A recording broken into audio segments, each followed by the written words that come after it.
सज्जनों और देवियों, जो हमारे सामने सत्ता है यह क्या है? सत्ता, होना, अस्तित्व, इसको हम देखते हैं तो ये जड़ और चेतनमय है। जड़ है और चेतन है। जड़ वह है जो खुद को नहीं जानता है और दूसरे को भी नहीं जानता है। चेतन वह है जो खुद को जानता है और दूसरे को जानता है। ये जड़ और चेतन के लक्षण हैं। गोस्वामी जी ने भी कहा है, जड़ चेतना ग्रंथि परिगई, प्रकृतिम पुरुषम चयु विद्यनादि उभावपि। ये गीताकार ने कहा, प्रकृति और पुरुष दोनों को अनादि जान। कपिल ने बहुत पहले कहा, प्रकृति पुरुष ब्रह्म माया, वेदांती कहते हैं ब्रह्म और माया। भाषाओं में अंतर है, लेकिन एक जड़ सत्ता, एक चेतन सत्ता। ब्रह्मवादियों की माया की व्याख्या कुछ अलग भी है। जो जड़ सत्ता है, जड़ सत्ता निर्भ्रांत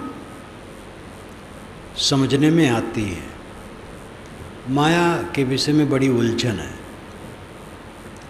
वह सब यहाँ कहने का अवसर नहीं है। जड़ और चेतन दो सत्ताएं, और दोनों सत्ता मिल करके अस्तित्व है। जो कुछ हमें दिखाई देता है, इसका इस ढंग से संगठन कब हुआ? भावनावादी मानते हैं ईश्वर ने सृष्टि बनाई। क्यों बनाई? प्रश्न करने पर सर राधा कृष्ण ने लिखा है, ईश्वर ने सृष्टि क्यों बनाई, इसका उत्तर आज तक नहीं दे मिला है, आगे भी दे नहीं मिलेगा। सरदार भगत सिंह ने अपनी एक छोटी सी पुस्तक में लिखा है कि मैं दुनिया के समस्त ईश्वरवादियों से पूछता हूँ कि ईश्वर ने दुनिया क्यों बनाई? क्योंकि दुनिया में पाप ताप सर्वत्र, सब जीव दुखी, सब दुखी हैं, सब दुखी हैं। कुछ लोग कहते हैं ईश्वर ने करुणा करके दुनिया बनाई। करुणा तब होती है जब कोई दुखी हो। दुनिया ही नहीं थी, कोई दुखी ही नहीं था, कोई था ही नहीं, तो किस पर करुणा किया? करुणा करने से सृष्टि होती है कि सृष्टि होने से करुणा होती है? ये प्रश्न है भारतीय दर्शन में। करुणा से सृष्टि होती है तो इसका मतलब है कि लोग दुखी थे, उनके दुख को दूर करने के लिए सृष्टि बनाई गई। तो वे कहाँ थे जो दुखी थे जब सृष्टि नहीं थी? इसलिए करुणा से सृष्टि बनाई, ये बिल्कुल बेकार है। सृष्टि होने पर करुणा होती है। सृष्टि है तो लोग दुखी हैं तो करुणा की जाती है। किसी के बच्चे हों तो बच्चों पर माँ बाप की करुणा होगी, बच्चे ही नहीं तो किस पर करुणा? सृष्टि ईश्वर ने केवल लीला के लिए बनाई, ये बात समझ में नहीं आती। लीला वह करता जो अपूर्ण है, असंतुष्ट है। जो पूर्ण काम और संतुष्ट है वो लीला नहीं करता है। अब ऐसी लीला कैसी जिसमें सब जीव दुखी हों? चिड़िया का जी जाए लड़के खिलौना, चिड़िया को पकड़ करके बच्चे नोच रहे हैं और वो चे चे कर रहा है और लड़कों को आनंद आ रहा है। ईश्वर तो लीला कर रहा है और सब जीव दुखी हैं। इसलिए लीला समझ में बात नहीं आती। सृष्टि कब से बनाई, किसने बनाई, इसके विषय में जो दुनिया का प्राचीनतम शास्त्र है ऋग्वेद, उसमें अनेक अटकलें हैं और सरल ढंग से हैं। कोई संप्रदाय की दृढ़ता के लिए कि नास्तिक आस्तिक कहने की बात नहीं, लेकिन एक संदर्भ ऐसा है, और भी जगह जगह है। ऋषि कहते हैं को ददर्श प्रथमम जायमानम स्तनवंतम यत् अनस्था विवर्त भूम्या असुर सृगात्मा क्वसित को विद्वांस मुपगात पृष्ठुमे तत्। को ददर्श किसने देखा, प्रथमम जायमानम पहले उत्पन्न होते, स्तनवंतम यत् अनस्था विवर्त, स्तनवंतम यानी हड्डी वाला, अनस्था हड्डी रहित, विभर्त धारण करना। जो हड्डी रहित है वह हड्डी वाले को धारण करके गतिशील है। उस हड्डी रहित वाले को निर्मित होते पहले किसने देखा, ये शाब्दिक अर्थ है। इसका भावार्थ है कि सूक्ष्म प्रकृति स्थूल जगत को धारण करके गतिशील है। ये पेड़ पहाड़, पृथ्वी, भूमंडल, चाँद, सितारे, अनेक गोल गोल खंड जो आकाश में घूमते हैं, ये स्तनवंतम है। स्तनवंतम यानी ये हड्डी युक्त है, पार्थिव है, स्थूल है। और अनस्था प्रकृति अनस्था है, वो हड्डी वाली नहीं, बड़ी सूक्ष्म है। लेकिन सूक्ष्म प्रकृति ने इस स्थूल जगत को लेकर के धारण कर रखा है। वह सूक्ष्म प्रकृति, उस सूक्ष्म प्रकृति को किसने उत्पन्न होते देखा है। कपिल ने कहा है मूली मूला भावाद मूलम मूलम। मूल में मूल न होने से अमूल होता है मूल। पेड़ की जड़ होती है, जड़ की जड़ नहीं होती, जड़ बिना जड़ की होती है। मूल का मूल नहीं होता है, जड़ और चेतन मूल है, इनका मूल और कोई नहीं। ये कपिल जी ने कहा।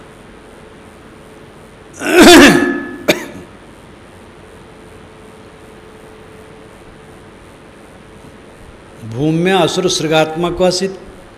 ऋषि कहते हैं भूम्य से अस और असृक बने। इसका अर्थ होता है जमीन से असु प्राण और असृक रक्त बने। असृक कहते रक्त,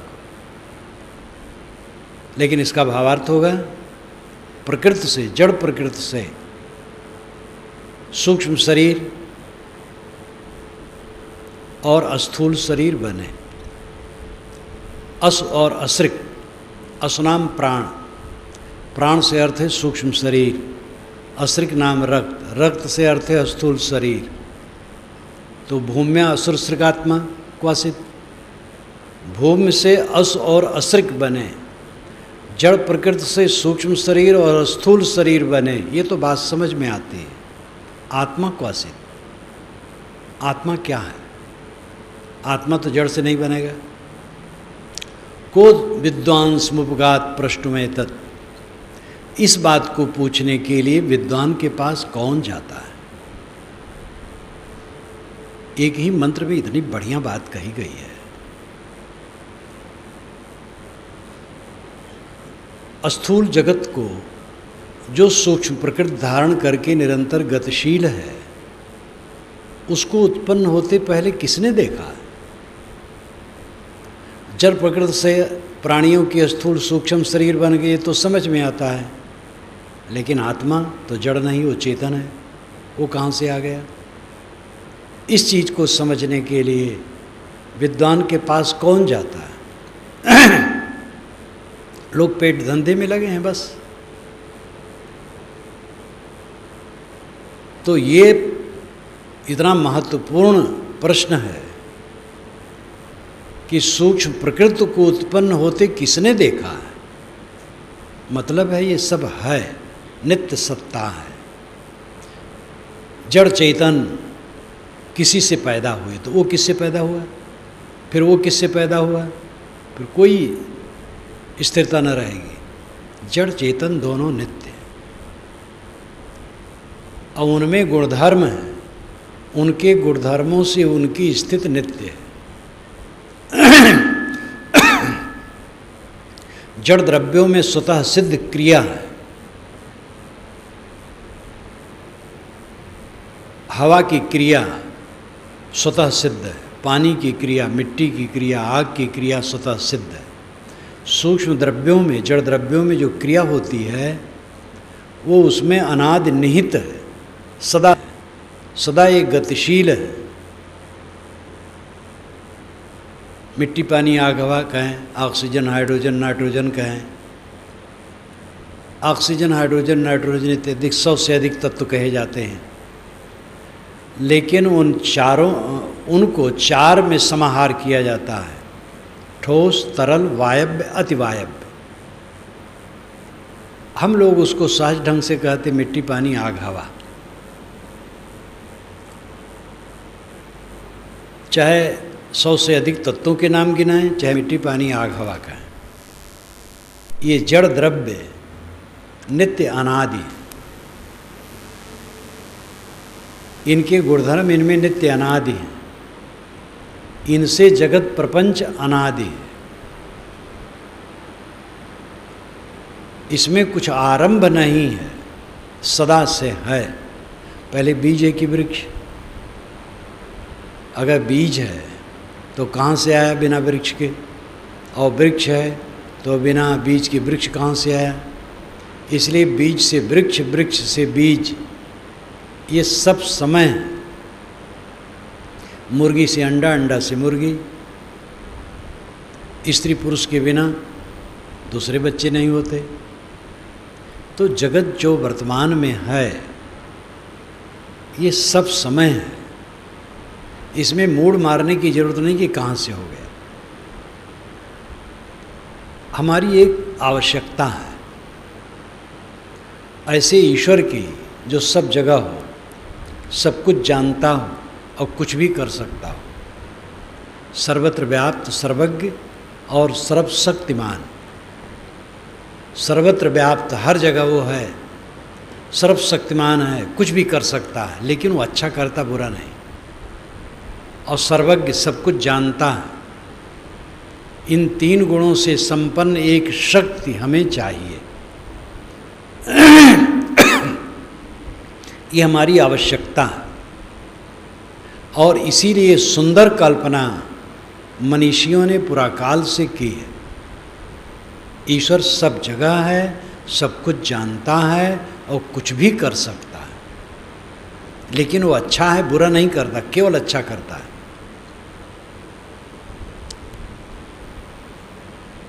ये हमारी आवश्यकता है, लेकिन इस आवश्यकता की पूर्ति होते दिखती नहीं। वो हर जगह है, सब कुछ जानता है और कुछ भी कर सकता है, सब होता है। कुछ वर्ष पूर्व नेपाल में राज परिवार को, एक भाई के राज परिवार को सगे संबंधी सहित एक फंक्शन में सब इकट्ठे थे, साफ कर दिया गया, गोली से उड़ा दिया गया।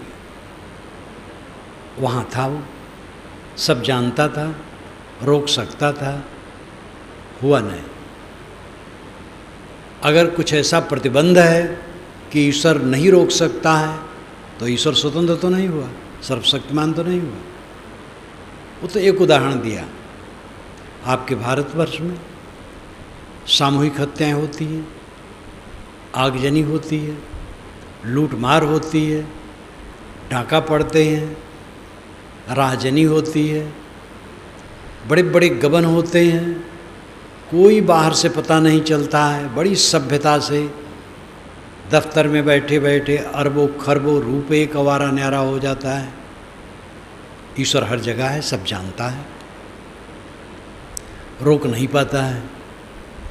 पाप जितना दुनिया में होता है, इसी दुनिया में आप सब हैं, उसको गिनाने की जरूरत नहीं।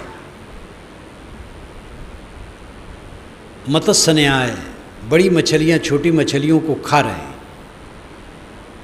गरीब लोग चूसे जाते हैं, जितने कानून बनते हैं गरीब उसमें पिसते हैं। सदैव कमजोर पक्ष पिसता है हर जगह। कैसा विचित्र संसार है। और ईश्वर हर जगह है, कुल जानता है। और ईश्वर इतना बलवान है, चाहे तो सूरज पर कमल खिला दे और चाहे कमल पर सूरज खिला दे, इतना बलवान है।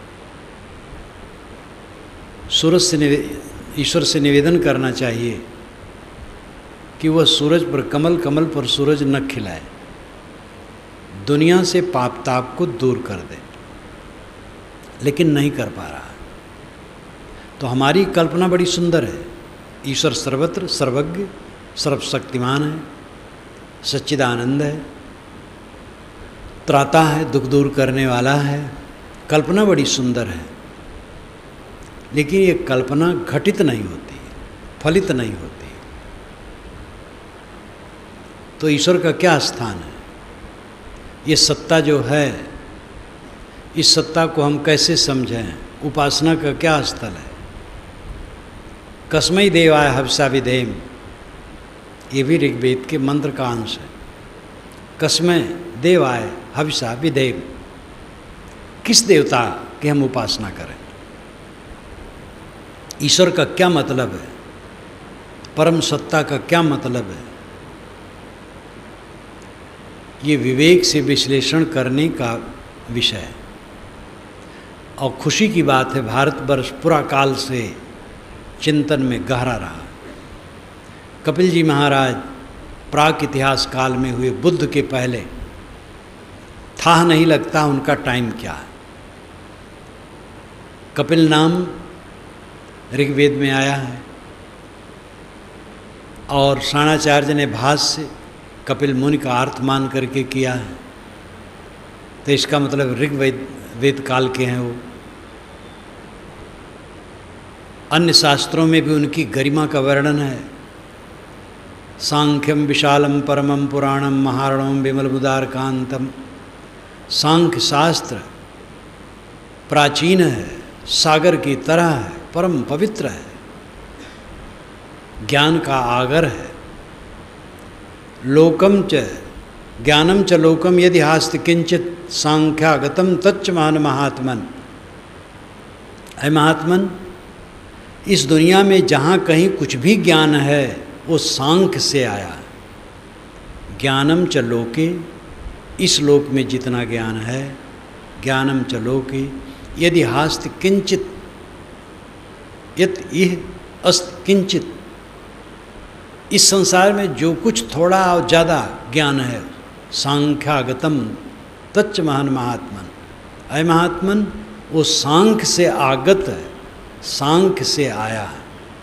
सांख्य दर्शन की इतनी गरिमा है। ऋषिम प्रसूतम कपिलम यस्तमग्रे, ये श्वेताश्वतर उपनिषद में कहा गया। कपिल ऋषि प्रथम पैदा हुए। ऐसी कपिल की महिमा ऋषियों में गीताकार ने श्री कृष्ण मुख से कहलवाया, सिद्धानाम कपिलो मुनि ही, मैं सिद्धों में कपिल हूँ। कपिल वस्तु में ही तथागत बुद्ध का जन्म हुआ था, जो बस्ती जिला के उत्तर, अब नेपाल में इस समय पड़ता है। कपिल वस्तु बाबा साहेब अम्बेडकर ने भी माना है कि वो कपिल का क्षेत्र है। और कपिल की ही परंपरा के ऋषि के प्रभाव से तथागत बुद्ध ने पहल सीखा था। वह कपिल ईश्वर स्वीकारता है, ईश्वर अलग नहीं।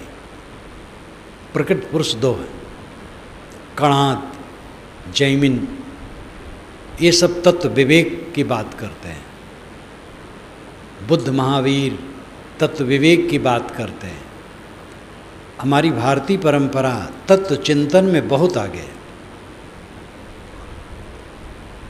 भावुक नहीं है, अब भावुक बन गए, बहुत बन गए हैं, लेकिन चोटी के ऋषियों को देखा जाए बहुत चिंतनशील है। ईश्वर जिस ढंग से हम सोचते हैं उस ढंग से नहीं, ईश्वर का निषेध नहीं है। जैसे हम यहाँ बैठे और कहें इस कबीर आश्रम के दक्षिण तरफ गंगा बहती है, तो समझने वाला कहेगा उत्तर बहती है, आप गलत कह रहे हैं। तो गंगा का निषेध नहीं है, दिशा का निषेध है। ईश्वर की जो परिभाषा दी गई है उसका निषेध है, ईश्वर का निषेध नहीं है। ये जगत चल रहा है, वर्षा होती है, 6 ऋतुओं में परिवर्तन होता है, दिन रात होते हैं, सृष्टि जगर मगर जगमगाती है।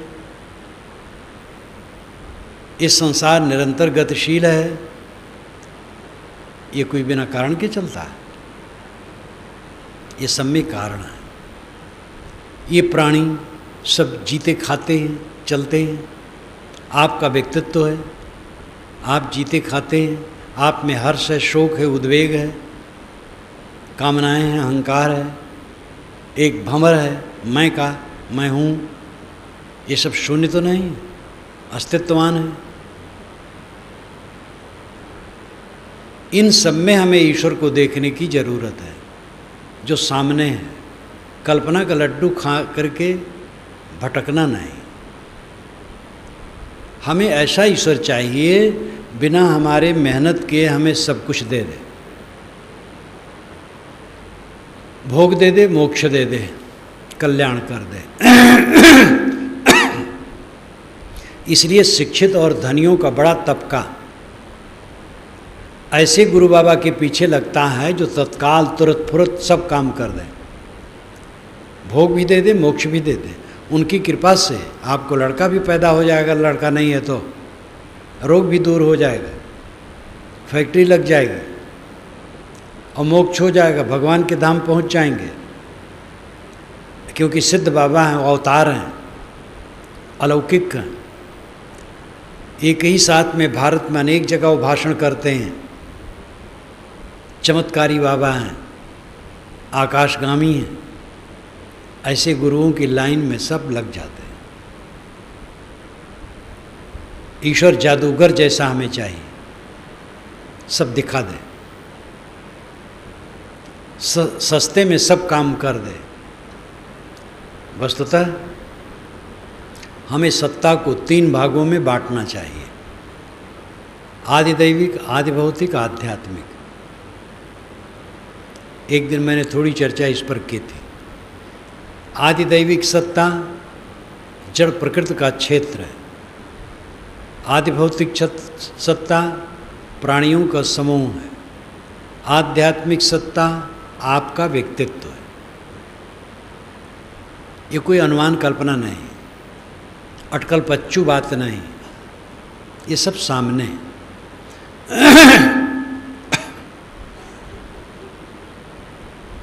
वैदिक भाषा के अनुसार प्राकृतिक शक्तियों को देव कहते हैं। सूरज चमकता है देव है, चाँद चमकता है देव है, तारे चमकते हैं देव है, पानी देव है, हवा देव है, आग देव है, पृथ्वी देव है। प्राकृतिक शक्तियाँ देव हैं। इसीलिए दैवी प्रकोप, भौतिक जड़ पदार्थों से कष्ट होता है तो कहते दैवी प्रकोप। अधिक वर्षा हुई, कष्ट हुआ, अवर्षण से कष्ट हुआ, भूचाल से कष्ट हुआ, आग लग गई, कष्ट हुआ, तो कहते दैवी प्रकोप है। यानी प्राकृतिक, जड़ प्राकृतिक शक्तियों द्वारा कष्ट की प्राप्ति। इसलिए जड़ क्षेत्र ये आदिदैविक क्षेत्र है। आदि कहते आधार को, आदिदैविक का अर्थ हुआ जिसका आधार देव हो, वह क्षेत्र, यानी जिसका आधार जड़ प्रकृति शक्ति हो। यह स्थूल जगत का आधार जड़ प्रकृति शक्ति है। और इसी को वेद के ऋषि ने कहा, को ददर्श प्रथमम जायमानम, इसको पहले उत्पन्न होते किसने देखा? प्रकृति के हमें विषय में विश्लेषण करना चाहिए। पूर्वी हवा चलती है तो पूरब से कोई देवता ठेलता नहीं, पश्चिमी जब चलने लगती तो देवता पश्चिम जाकर के ठेलने लगता है पंजाब की तरफ से। ऐसी बात नहीं, वो प्राकृतिक क्रिया है। नदियाँ बहती हैं, उसको कोई ठेल नहीं रहा है देवता। समुद्र में तरंगे उठती हैं, हा हा, उसमें कोई सचैतन्य देवता कुछ नहीं कर रहा है। वो प्रकृति शक्ति ही देव कहलाता है, स्वयं गतिशील है। गुण और द्रव्य, द्रव्य और क्रिया ये अभिन्न है। द्रव्य की शक्ति क्रिया है, क्रिया ही से वस्तु की शक्तिमत्ता का प्रकटीकरण होता है। यदि क्रिया ना हो तो शक्ति का अनुभव नहीं होगा। द्रव्य में गति है, क्रिया है, वो स्वतः सिद्ध है। पढ़े लिखे लोग भी कहते हैं, भावनावादी, जिनके दिमाग पर देव चढ़ा है, कृपा करने वाला देव, कहते जड़ तो क्रियाहीन है, क्योंकि जड़ में कैसे क्रिया होगी? ऊपर से देवता कोई प्रेरणा करता तब क्रिया होती है। यानी पानी बरसता है तो कोई जानबूझ करके जानने वाला देवता बरसाता है। जानने वाला देवता बरसाए तो खेत में बरसाए, सड़क पर नहीं बरसाएगा। सड़क में कीचड़ हो जाता है, केवल खेत में बरसाएगा। लेकिन वर्षा जहाँ ज़रूरत नहीं होती है, इसी समय वर्षा की भारत में अनेक क्षेत्रों में ज़रूरत है। तो पानी बरसने का जो कारण है वो जड़ है, उसको ज्ञान नहीं, स्वभाव है। स्वभाव से बरसता है, प्रकृति से बरसता है। उसकी गुण क्रिया संयुक्त सभी अंग संपादित हो जाएंगे, बरसेगा। नहीं होगा नहीं बरसेगा। नाथ सहज इनकी जड़ करणी, गोस्वामी जी ने भी कहलवाया, ऐ नाथ, ये पृथ्वी जल अग्नि वायु इत्यादि की सहज जड़ करणी है। तो भौतिक जड़ पदार्थों में जो गति होती है वो उनकी स्वभाव सिद्ध क्रिया है। पानी बरस रहा है, नुकसान हो रहा है ज़्यादा, आप प्रार्थना करो, हे वरुण देवता क्षमा करो, दूर हो जाओ, कुछ फल नहीं हो। पानी नहीं बरस रहा है, इंद्र को मनाते रहो, कुछ नहीं होगा। आग लग गई, हे अग्नि देवता शांत हो जाओ, उसी में घी अच्छत और जो भी डालो स्वाहा स्वाहा करो, हे भगवान अब संतुष्ट हो जाओ, और आग बढ़ जाएगी। उसमें पानी और धूल डालने की जरूरत है।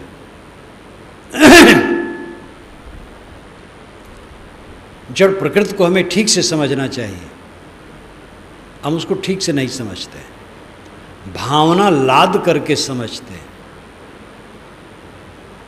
देवता कहा तो देवता मतलब हो गया सचैतन्य, वो कृपा करेगा। आग कौन कृपा करेगी? आग को समझो और आग से उपयोग करो। सूर्य सबसे बड़ा देवता माना गया। एकम सद विप्रा बहुधा वदन्ति, जो ऋग्वेद में आया है, वो एकम सद आदित्य है। उसको पढ़िए तब आपको पता लगेगा। मैंने वेद क्या कहते मैं सब लिखा है। एकम सद विप्रा बहुधा वदन्ति, इंद्रम मरुतम वरुणम अग्निम सोमम, इंद्र मरुत वरुण अग्नि इत्यादि ये सब नाम हैं। एक आदित्य सूर्य सर्वोच्च देवता है, तो सूर्य को देवता माना। प्रार्थनाएं भी की गई, क्योंकि भावुक हृदय, सूर्य की प्रार्थना की जरूरत नहीं है। ठंडी में सूर्य के ताप का अधिक सेवन, गर्मी में कम सेवन, उसका प्रकाश, घर ऐसा बनाओ जिससे सूरज का प्रकाश किरणें घर में आवें, हवाएं आवें। शाला का वर्णन वेदों में बड़ा सुंदर, अथर्ववेद में कैसे घर बनाना चाहिए, ये सब प्रयोग करो। जड़ प्रकृति के गुणधर्मों को समझो और उनका अच्छा उपयोग करो। आदि दैवी की ईश्वर प्रकृति की शक्तियाँ, उनको समझो और समझ करके उनका अच्छा उपयोग करो। मिट्टी का, पानी का, आग का, हवा का, सूरज का, चाँद का, समुद्र का, नदी का, हवाओं का, ये सब का आप अपने विवेक से समझ करके अच्छा उपयोग करो, सेवन करो। ये ईश्वर की उपासना होगी। सूरज की किरणों का सेवन ठंडी में ज़्यादा करो, गर्मी में कम करो। इसी प्रयाग में ह्वेनसांग ने लिखा है, जो चीन का महात्मा था, बौद्ध मत का, बृहत्तर भारत में घूमा है, आसपास के देशों में भी। मेरी एक डायरी है, मेरी और ह्वेनसांग की डायरी, पूरा मैंने विवरण लिखा है। इतिहास में तो थोड़ा आता है। मेरे हाथ में उनकी डायरी मिल गई, लग गई, तो उनकी डायरी के आधार पर मैंने अपनी डायरी लिख दी, मेरी और ह्वेनसांग की डायरी। प्रयाग में वो बताते हैं कि संगम में लकड़ी गाड़ देते थे और उसमें 2 लकड़ियाँ बांधे रहते थे। एक लकड़ी पर खड़े हो जाते थे और एक लकड़ी बाएं हाथ से पकड़ लेते थे और सूरज उगने के पूर्व उस पर चढ़ जाते थे और सूरज को एकटक देखते रहते थे।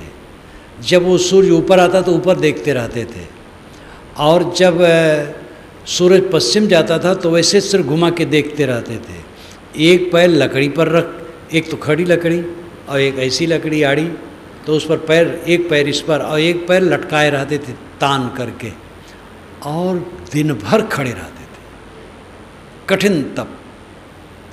फिर सूरज डूब जाए तब उतरते थे, और ऐसा वो महीनों करते थे, और ऐसा बरसों से करने वाले होते थे। इससे मानते थे कि सूरज का एक टक ध्यान हम करते हैं, हम मोक्ष धाम में जाएंगे। आत्महत्या करते थे।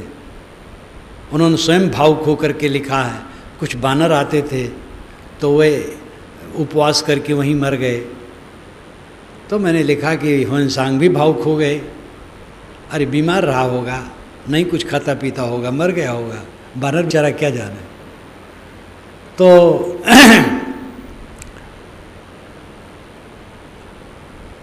ये सब प्राकृतिक शक्तियों को देव मान करके पूजने की प्रवृत्ति, वो प्रभाव आज भी चलाया है। तो एकम सद आदित्य, सूर्य, वेद में मैंने सब लिखा है और विचार हर जगह बताया है। ये उपयोग की चीज़ है, प्रार्थना की नहीं। सूरज की प्रार्थना नहीं करना है, सूरज को समझना है, सूरज का प्रकाश लेना है। अपने घर का ऐसा दरवाज़ा बनाओ, खिड़की बनाओ, उसमें प्रकाश आए, सूरज की किरणें भी कुछ समय आवें, हवाएं आवें, उनका आदर करो, स्वास्थ्य आपका ठीक रहेगा। वंदना से कुछ काम नहीं होगा। बाढ़ आ जाए, आप वंदना करो, बह जाओगे, जल्दी भागो सामान लेकर के, नहीं वंदना में बह जाओगे छुट्टी। विवेक ज्ञान नहीं है, अंधरूढ़ में सब भटकते। आदिदैविक ईश्वर, ये प्रकृति के नियम हैं। प्रकृति के नियमों को समझें, अंधविश्वास से ऊपर उठें। पानी कोई सचैतन्य देवता नहीं बरसाता है, भूचाल कोई सचैतन्य देवता नहीं लाता है, ये दिन रात कोई सचैतन्य देवता नहीं घुमा घुमा के करता है। ये प्रकृति के अपने नियमों से निरंतर होता है, और इन बातों का भी वर्णन वेदों में बारंबार आता है। चक्र की तरह संसार चल रहा है। आदि दैविक ईश्वर, प्रकृति की शक्तियाँ, और विवेक द्वारा उसको समझना चाहिए। विज्ञान आजकल बहुत कुछ समझा रहा है। सूरज ग्रहण कैसे होता है, बराह मिहिर ने आज से 1500 वर्ष पूर्व इसको बता दिया था। हमारे यहाँ के गणितज्ञ बराह मिहिर आज से 1500 वर्ष पूर्व हुए हैं, और उन्होंने ये बता दिया था कि चाँद, सूरज, पृथ्वी एक रेखा में आने से चंद्र या सूरज का ग्रहण लगता है। लेकिन पंडितों और पुरोहितों को खाने के लिए व्यवस्था बना दी थी कि एक राक्षस है और ऐसा करता है, तब ऐसा हो जाता है, इसलिए दान करना चाहिए जिससे उससे पाप कट जाए। तो काणे जी महाराज, जो महाराष्ट्र के बहुत बड़े विद्वान हुए हैं और जिनकी पुस्तक धर्मशास्त्र का इतिहास 5 खंडों में छपा है,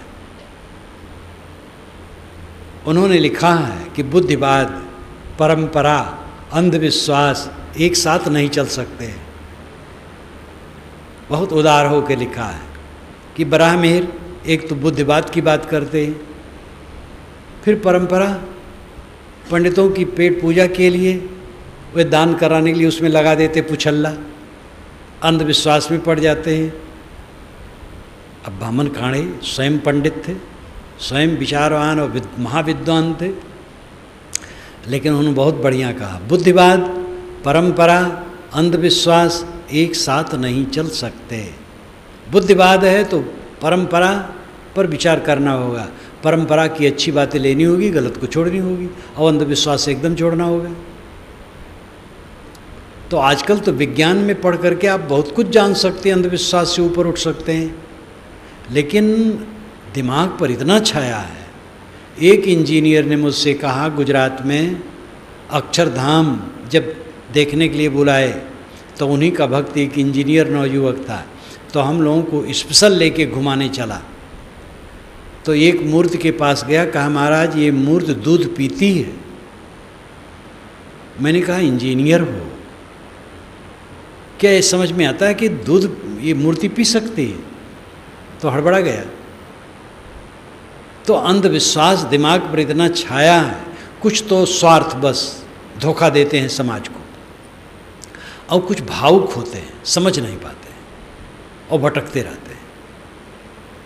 तो आदि दैविक क्षेत्र प्राकृतिक शक्ति है, आदि दैविक ईश्वर प्राकृतिक शक्ति है, जिससे पानी बरसना, न बरसना, भूचाल आना, छरितों का परिवर्तन होना, अनंत विश्व ब्रह्मांड का निरंतर गतिशील रहना, ये आदि दैविक ईश्वर से होता है। आदि दैविक ईश्वर का मतलब है प्रकृति के नियम जो शाश्वत हैं, अनादि अनंत हैं।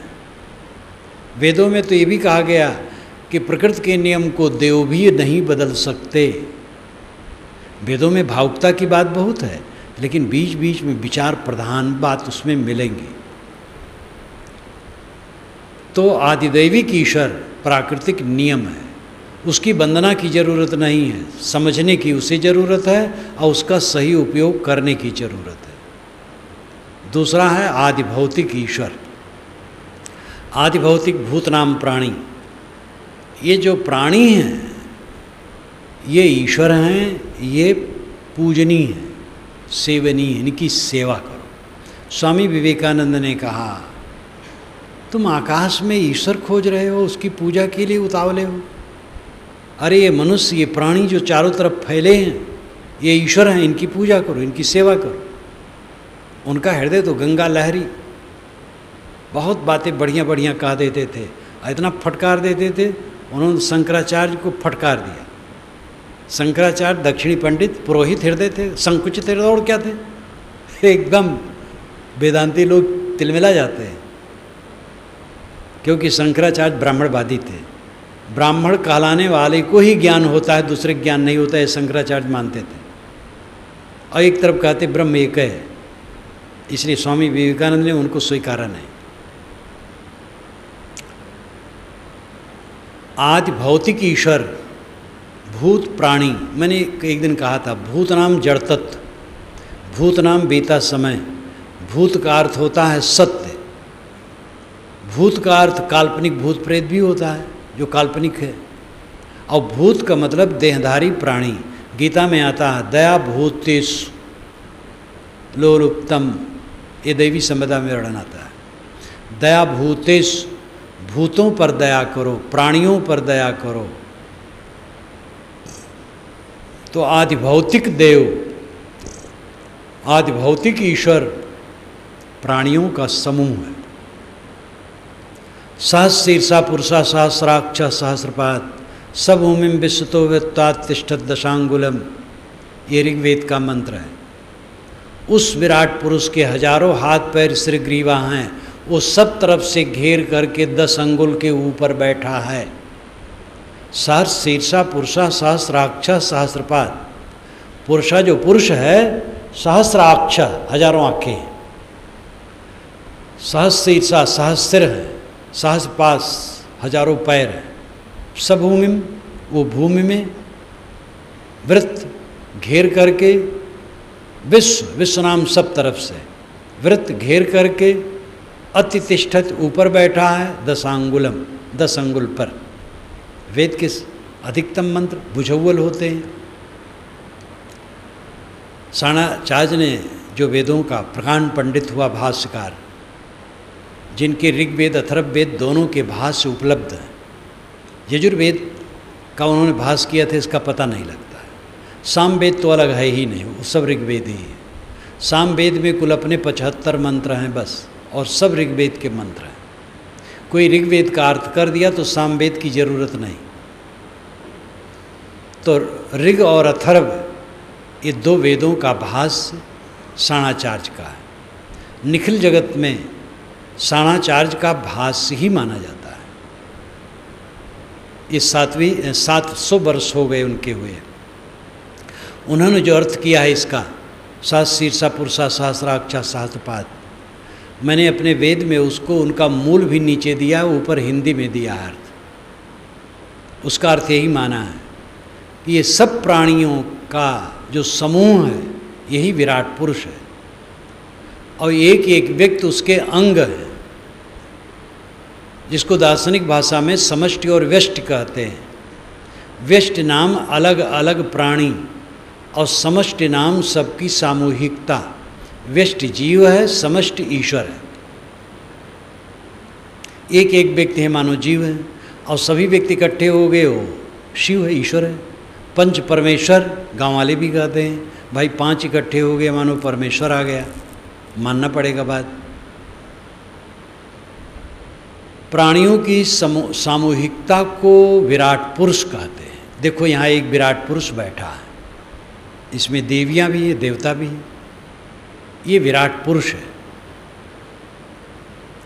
इस विराट पुरुष की सेवा करो, ये सेवनीय है। और दुख है इसकी सेवा हम नहीं करना चाहते हैं, पड़ोसी से ईर्ष्या करते हैं, क्रोध द्वेष घृणा। पड़ोसी छोड़ दो, घर में कलह, पति पत्नी जलते हैं, भाई भाई एक दूसरे से मीठ नहीं बोल पाते, नम्र होके नहीं बोल पाते हैं। शाम को इकट्ठे होंगे तने तने, एक दूसरे से बोलेगा नहीं। कोई पूछ लिया तो आग वर्ण हो करके बोलेगा, भभक पड़ेगा।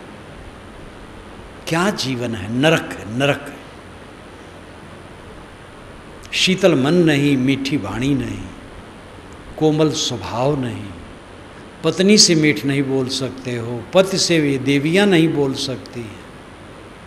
कल जो फोन आया उस देवी का, समझाता रहा, कहा गुरुजी पति हमारे लिए गलत धारणा रखते हैं। मैंने कहा ये न सोचो, जो उसमें कह देते हैं उसका इतना गहरा अर्थ न लगा लो। आदमी होश में नहीं, सह लो। गलत धारणा भी लगाएंगे तो उनका नुकसान होगा। तुम सही धारणा रखो, मीठा बोलो, कैसा नहीं मिलता है, हमके तो दुख भोगना है, कोई चारा नहीं, कोई उपाय नहीं। जीवन सुखी जीवन जो आता है मैं पूछता हूँ, आनंद, हाँ साहब ठीक है। कोई परेशानी, महाराज परेशानी न कहे। जवान लड़के, बूढ़े, मध्य के, सब की दशा, सब दुखी दुखी दुखी दुखी। एक ही दुख है, पता नहीं क्यों मन बेचैन रहता है, समझ में नहीं आता। प्राय लोग कहते हैं, 1969 की बात है, 1969 गुरुजी समाज सहित चले छत्तीसगढ़। मैं गुरुजी से आज्ञा लेकर के 2-4 लोगों को लेकर के कानपुर और इधर पश्चिम होते हुए नागपुर होते हुए मैं गुरुजी के पास गया था। मेरे कुछ कार्यक्रम थे तो गुरुजी से कहा 2-3 जगह, तो कहे ठीक है हो आओ। कानपुर जब मैं गया, रेलवे के एक बड़े अधिकारी यहाँ टिका, दोनों सुंदर सुंदर, छोटे छोटे बच्चे सुंदर सुंदर, पैसा कौड़ी खूब, वो देवी घर की बैठी, दोनों में प्रेम भी बहुत बढ़िया। कि महाराज हमारे पतिदेव जी बहुत दुखी रहते हैं। उनके क्या कारण है? इतना ऊंचा पोस्ट, शरीर देखो तो रबड़ का थैला जैसा, सुंदर सुंदर। मैंने कहा आओ बैठो, क्या तकलीफ़ है? कि समझ में नहीं आता है, हरदम मन बेचैन रहता है। वो तो उदाहरण ख्याल आ गया, एक एक बात थोड़े, सबके अंदर में असंतोष असंतोष असंतोष। क्या कारण है? अपने मन का पाप। किसी ने कह दिया और क्षुब्ध हो गए हैं, वो भी आपकी कमजोरी ही है, आप ही का पाप है। हजारों लोग कहें हमें बुरा, हंसते रहना चाहिए हमें, तब हमारा जीवन सुखी होगा। सब मिलकर के कहें तुम महादुष्ट हो, मैं चरणों में पड़ जाऊं, सचमुच हूँ, फिर बेचारे सब ठंडे हो जाएंगे। लेकिन ये गद्दी पर बैठ के कहना सरल है। अभी मेरे साथी कोई कहाँ हैं तो इनके चाटे लगाऊंगा, कैसे तो कह दिया। लेकिन प्यार से मैं चाटे लगाता हूँ, गुस्सा से नहीं लगाता हूँ। हमारे सुचाल साहब तो कहते रहते हैं हमसे कि मैं आपके पास बहुत दिन रहता हूँ, कभी कभी किसी दिन गुस्सा करते नहीं देखता हूँ, किसी को डांटते नहीं देखता हूँ। तो मैंने कहा बता करके डांटूंगा, अकेले में डांटता हूँ जिनको डांटना होता है, कभी आपको भी डांटोगे। तो इनको भी डांटा तो ये हंस करके भगे। दुख अपने मन का पाप है। भूख लगी हो, भोजन न मिले तो दुख है, तन ढकने के वस्त्र न हो तो दुख है, रहने की छानी न हो तो दुख है, और ये सबको है। अब पाप जो है उसको कहाँ ले जाओगे? चलाओगे तब सुखी होगे। हमारे चारों तरफ जो प्राणी हैं ये परमात्मा है। जात पात कुछ नहीं, जात पात सब झूठ, मनुष्य मात्र परमात्मा, प्राणी मात्र परमात्मा, एक चींटे कीड़े मकोड़े सब परमात्मा। इसलिए जितना बन सके किसी जीव को तकलीफ न दो। किसान खेती करता, वो जीव नहीं मारता, खेती करना उद्देश्य। प्रश्न हो सकता है दवाई डालता है, दवाई डालने में भी उसकी इच्छा है अन्न की रक्षा, अन्न की रक्षा केवल चाहता है, कीड़ा मारना नहीं चाहता है। अब कीड़े मरते हैं तो मजबूर है, क्या करेगा, मेहनत करता है, अन्न की रक्षा करना पड़ता है। किसान पापी नहीं है, किसान विश्व भगवान है, विश्व भगवान जगत पालक है कहते हैं। लेकिन एक बोरा गेहूं कहूँ विश्व भगवान ने भेजा है पता नहीं लगता है। और किसान लोग कितना अन्न सप्लाई करते हैं। विश्व जगत पालक है, उसका वैदिक अर्थ है विश्व, जो व्यापन करे। वृद्धातु से विष्णु शब्द बनता है, व्यापन करे वो सूर्य है, और सूर्य जगत का पालक है। धरती से पानी खींच करके किरणों से बरसाता है, इसलिए ये अर्थ है और वैज्ञानिक अर्थ है। तो आदि भौतिक ईश्वर ये प्राणी है। इन प्राणियों के प्रति सेवा भाव, किसी का हित न हो मन वाणी कर्म से, किसी के लिए ऑब्जेक्शन मत करो, किसी की निंदा न करो, किसी की बुराई न करो, क्षमा दया शील संतोष से जीवन व्यतीत करो, प्राण मात्र भगवत स्वरूप समझो। ये आदि भौतिक ईश्वर की सेवा है। तीसरा आध्यात्मिक ईश्वर, अधि आत्मिक ईश्वर, अधि आधार। आत्मा जिसका आधार हो वह शरीर मन इंद्रियां, ये आध्यात्मिक है। शरीर इंद्री मन आध्यात्मिक है, क्योंकि आत्मा से जुड़े हैं। आध्यात्मिक ईश्वर क्या है? आत्मा। आप स्वयं ईश्वर हैं। इसलिए हमारे ऋषियों ने कहा डंके के चोट पर अहम ब्रह्मास्मि। याज्ञवल्क्य ने तो कहा जो कहता देव अन्य है मैं अन्य हूँ, वो देवताओं का पशु है। और जैसे एक एक मनुष्य के कई गायें होती हैं और कोई गाय उसके हाथ से निकल जाए तो उसको बड़ा कष्ट होता है, ऐसे बहुत से मनुष्य मिल करके एक एक देव की पूजा करते हैं। कोई मनुष्य अगर देव के हाथ से निकल जाए और कहे मैं ही ब्रह्म हूँ तो देवता खुश नहीं होते हैं। ये देवताओं का परिहास उन्होंने किया है। बृहदारण्यक उपनिषद में यह है, उपनिषद 16 में मैंने लिखा। तो हमारे यहाँ चिंतन पूरा काल से देखो एकदम धारदार, परमात्मा ब्रह्म आत्मा है। ये वेदांत की घोषणा है, जो वेद का अंत भाग है। इसको आप वेद की घोषणा कह सकते हैं। परिद्यावा पृथ्वी सद्युत्वा परिलोकान परदिशा परिस्व ऋतस्य तंतुम विततम विचरते तत्पश्यत तद्भवत तदासीत। ये भी वेद मंत्र है। द्यावा पृथ्वी अनेकों लोक, सब में परिविशेषण लगा करके समग्रता सूचक अर्थ प्रकट करते हैं ऋषि कि सब में ऋतस्य तंतुम विततम, ऋत के तंतु परिपूर्ण, प्रकृति के नियम परिपूर्ण, लेकिन विचित्रते जो इसको चीर देता है, प्रकृति को भी भेद देता है। तद्भवत तत्पश्यत तद्भवत तदासीत, तत्पश्यत उसको देख लेता है, तद्भवत वही हो जाता है, तदासीत वही है ही। इसका सरल अर्थ है कि सारा संसार प्रकृति के नियमों से गुथा है, लेकिन इस जड़ प्रकृति से भी ऊपर उठ करके जो तत्व को समझता है तो तत्पश्यत उसको देख लेता। तत् नाम हुआ, पश्यत नाम देख लेना, उसको देख लेता है। तो उसको तो परोक्ष ईश्वर हो गया। तो ऋषि कहते हैं तद्भवत, वही हो जाता है। तो हो जाना तो नकली, कोई थानेदार हो गया, फिर रिटायर्ड हो गया, फिर कंडा बीनता है। एक थानेदार कंडा बीनते थे, रिटायर्ड हो गए थे, घर में थे, बूढ़े हो गए थे, घर से बड़ा तिरस्कार था। तो खेत में जाए तो सूखे गोबर को बटोरना, तो रिटायर्ड हो गया, तब कंडा बीनना पड़ेगा। तद्भवत हो गया तो फिर बदल जाएगा। तो ऋषि कहते हैं तदासीत, वह है ही, वो वही है, यानी परमात्मा ही है। परोक्ष में नहीं भटकना। एक दिन मैंने कहा था प्रत्यक्ष परोक्ष अपरोक्ष तीन विषय। प्रत्यक्ष जड़ जगत है, परोक्ष अलग ईश्वरादि धारणा है, और अपरोक्ष आत्मा है। आत्मा ही परमात्मा है।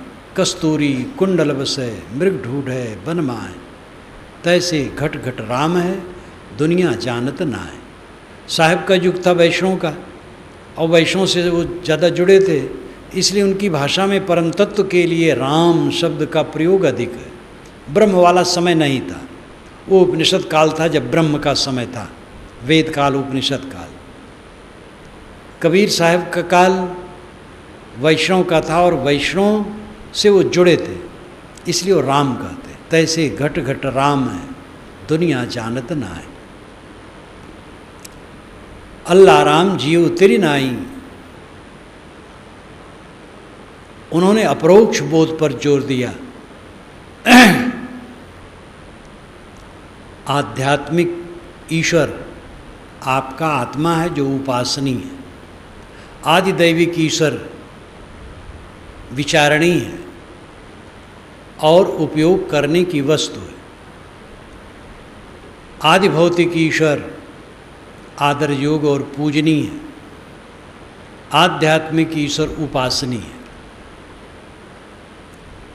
आदिदैविक ईश्वर यानी प्रकृति की शक्तियाँ, इनको समझना चाहिए, जिससे आप निर्भ्रांत हों। पानी न बरसे तो हवन और कीर्तन के चक्कर में न पड़े। पानी बरसने होगा तब बरसेगा, भ्रम में न पड़े। जड़ शक्तियों को ठीक से समझें, उपयोग करें।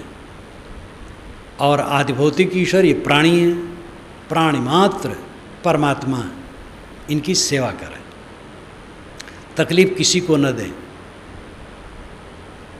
और आध्यात्मिक ईश्वर स्वयं आत्मा है, अपने मन को समेट करके स्वयं में लीन हो, जो यहाँ ध्यान का विषय है। आध्यात्मिक ईश्वर ही उपासनीय है, आत्मा ही उपासनीय है। उपनिषद में कहा गया लोक में ईश्वर आत्मा ही उपासनीय है। आत्मा का मतलब है स्वयं। तथागत बुद्ध ने भी कहा पटिवासेयत मत्तना, आत्मा द्वारा आत्मा में निवास करो। गीताकार ने कहा आत्मन्यवात्मना तुष्ट, आत्मा द्वारा आत्मा में संतुष्ट। प्रत्यक्ष बोध यानी स्वयं प्रत्यक्ष बोध, जिसको अप्रोक्ष बोध कहते हैं। भ्रमना कहाँ है, भटकना कहाँ है? सब समय ईश्वर मिला है। आंखें खोलो, बाहर ईश्वर, ये प्राणी सब ईश्वर हैं।